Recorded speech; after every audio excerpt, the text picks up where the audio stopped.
नमस्कार दोस्तों। तो चलिए आज देवप्रयाग और ऋषिकेश के बारे में कुछ जानते हैं। दोस्तों, जब हम गंगा माता की बात करते हैं तो उनकी उत्पत्ति का पहला पड़ाव है देवप्रयाग। जी हाँ, यहीं पर अलकनंदा और भागीरथी नदी मिलकर गंगा का पवित्र स्वरूप धारण करती हैं। दोस्तों, देवप्रयाग का मतलब है देवताओं का प्रयाग। मान्यता है कि यहाँ महर्षि देव शर्मा ने कठोर तपस्या की थी। यही कारण है कि पंच प्रयागों में से पहला और सबसे महत्वपूर्ण प्रयाग देवप्रयाग कहलाता है। देवप्रयाग का सबसे प्रमुख मंदिर रघुनाथ मंदिर है और इसकी स्थापना आदि शंकराचार्य ने करवाई थी। इसका धार्मिक महत्व बहुत बड़ा है। राम मंदिर के भीतर मिलेगा आपको एक अद्भुत चमत्कार, एक प्राचीन वृक्ष जिसे स्थानीय लोग अक्षयवट कहते हैं। मान्यता है कि यह पेड़ कभी सूखता नहीं है। कहा जाता है भगवान राम ने यहाँ ध्यान लगाया था और तभी से यह पेड़ भक्तों के लिए आशीर्वाद की प्रतीक बन चुका है।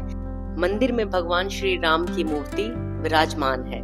और आइए अब चलते हैं उस तरफ जिसकी हर कोई बात करता है, उस नज़ारे की जो हर किसी का मन मोह लेता है, देवप्रयाग का संगम। जिस तरफ से भागीरथी कूदती और फांदती हुई आती है, उसी तरफ अलकनंदा बहुत ही शांत होती हुई आती है।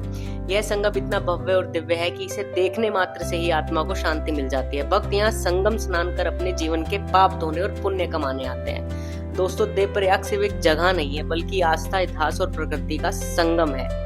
अगर आप उत्तराखंड की यात्रा करें तो इस संगम पर स्नान और राम मंदिर के दर्शन जरूर करें। यह अनुभव आपके जीवन की सबसे पावन स्मृतियों में से एक बन जाएगा।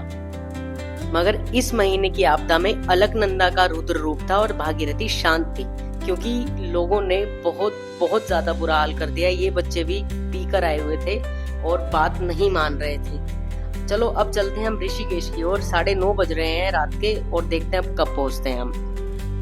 दोस्तों, मैं लगभग रात के 11:30 बजे पहुंचा था। 9:30 बजे निकला था देवप्रयाग से और मैंने ये सेटअप बनाया था अपना सोने का ऋषिकेश मेन रोड पर, जहां गाड़ियां चल रही थी, क्योंकि पीछे ट्राई करा था भैया, बहुत अंधेरा था। और थोड़ी पीछे आने के बाद मेरा कुछ ये नज़ारा था सुबह 7 बजे का।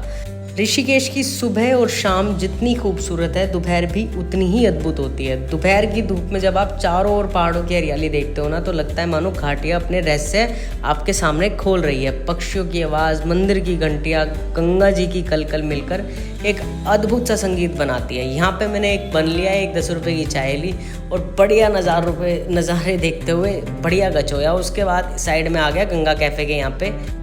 पहले अच्छा था बट अब मज़ा नहीं आया इसमें, पर हाँ नज़ारा नो डाउट बहुत अच्छा है। लक्ष्मण झूले डायरेक्ट आपको दिखता है, राफ्टिंग करते हुए बहुत सारे लोग दिखते हैं यहाँ पे, इनकी आवाज़ें आती हैं चीखते हुए। तो गाइज अभी हम हैं गंगा कैफ़े के बाहर और गंगा कैफ़े के यहाँ से कुछ ऐसा नज़ारा है।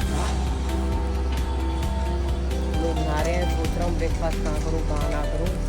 मज़ा तो बहुत आया। 7-7:30 बजे उठ गया था, 3 बजे सोया था मेन रोड पे गाड़ी लगा के। ये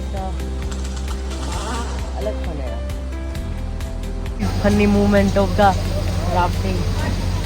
जो घर के चढ़ाने वाले हैं उस तरफ देख रहे होगे आप, पर वो बेचारे चढ़ा ही नहीं पा रहे। ये राफ्टिंग में अक्सर होता है कि पानी में गिरने के बाद रियलाइज होता है कि बहुत बड़ी गलती हो गई।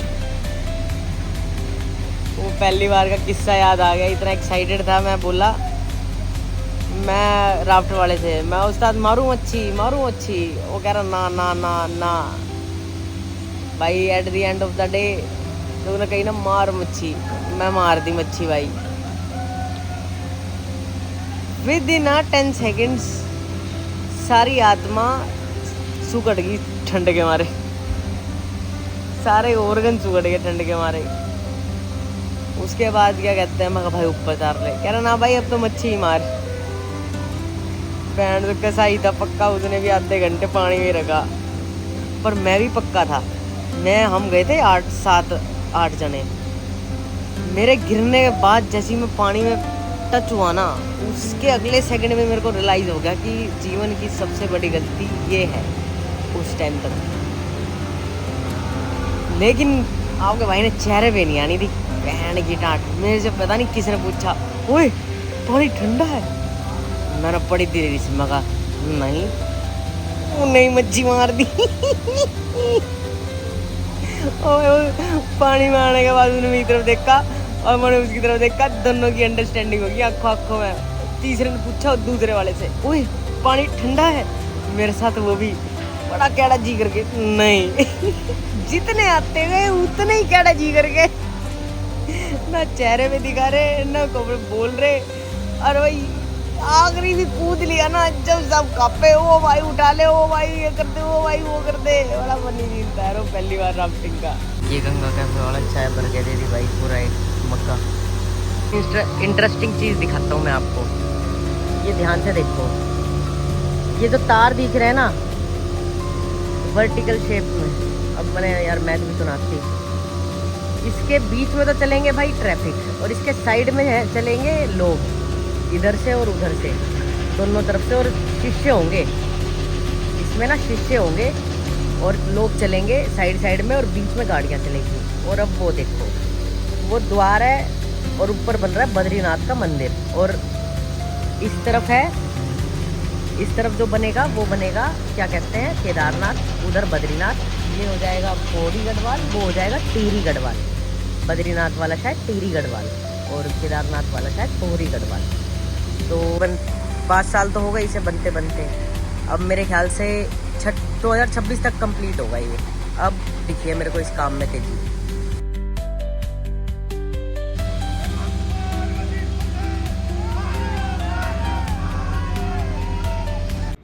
दोस्तों ऋषिकेश सिर्फ आश्रमों और गंगा घाटों के लिए ही मशहूर नहीं है, यहाँ की रंगीन और जीवंत मार्केट भी लोगों का दिल जीत लेती है। जी हाँ, राम झूला और लक्ष्मण झूला के आसपास की गलियों में चलते ही एक अलग ही रौनक नज़र आती है, चाहे सुबह हो, शाम हो या दोपहर हो। यहाँ छोटी छोटी दुकानों से लेकर हस्तशिल्पी और कपड़ों की बड़ी बड़ी दुकानें, और वहाँ सब कुछ मिलता है। सड़क के दोनों तरफ रंग बिरंगे कपड़े, आभूषण। ऋषिकेश के इस तरफ अंग्रेज है, उस तरफ आप लोगों 18 भाई तो अंग्रेज है। घूमते हुए आपको यहाँ की संस्कृति की झलक साफ दिखाई देती है। साधु संत, विदेशी पर्यटक और स्थानीय लोग सब एक साथ इस बाजार की चहल पहल का हिस्सा बनते हैं। राफ्टिंग करते हुए लोगों को देखना भी एक अलग मज़ा देता है। ये है गरुड़ चौक, जहाँ से शिवपुरी भी जा सकते हो, नीलकंठ भी जा सकते हो, हरिद्वार भी जा सकते हो, ऋषिकेश की मेन मार्केट की तरफ भी जा सकते हो। अगर वीडियो पसंद आई हो तो please like, subscribe and share guys, and please